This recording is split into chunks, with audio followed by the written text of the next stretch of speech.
اخر مره سلفت حد فلوس رغم انك كنت مزنوق برضه؟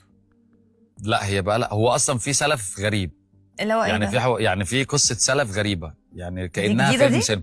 لا يعني انا استلفت من أسقس مره، كنت مزنوق اللي هو يعني حالا لازم عليا قسط حاجه. فقال قلت له انت الفلوس دي؟ قال لي لا لا تمام يا عم، يعني لو محتاجهم فاداهم لي ماشي النهارده. فنمت صحيت لقيته باعت لي مسج بالليل بيقول له حياة امك انا محتاج الفلوس جدا ماشي. والله ما افيه بيكلمني بجد. انا محتاج الفلوس جدا لان انا مش عارف حصل لي ايه، فلازم انا الفلوس. فقلت له طب انت دلوقتي مطلوب مني بقى استلف من حد تاني اديك فلوسك لان انا فاهمه؟ دايره كبيره جدا وكبرت بسبب أسقس. يا ريته قال لي لا، يعني لو قال لي لا مش هديك كانت احسن.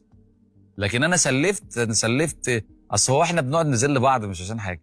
يعني عبد الرحمن مثلا لو ما بحبش استلف منه لانه بعد ما بيديني الحاجه ب3 ثواني بيقعد يبعت لي على الواتساب ايه يا صاحبي ايه الدنيا فين بعدها ب3 ثواني. والله اول ما الفلوس بتسمع في حسابي ايه فين طولت، فاهمه؟ طولت ايه دي؟ لسه لسه ما خدتهمش في ايدي حتى. هو بيفضل طول الوقت كده.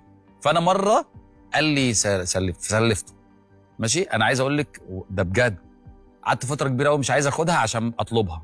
يعني كل ما يقول لي خد الفلوس اقول له لا عشان اقعد كل شويه اقول له فين يا صاحبي الحاجه وبتاع. طولت وفاهمه. فاحنا بينا كده بس لا الحمد لله مستوره يعني. يا رب دايما.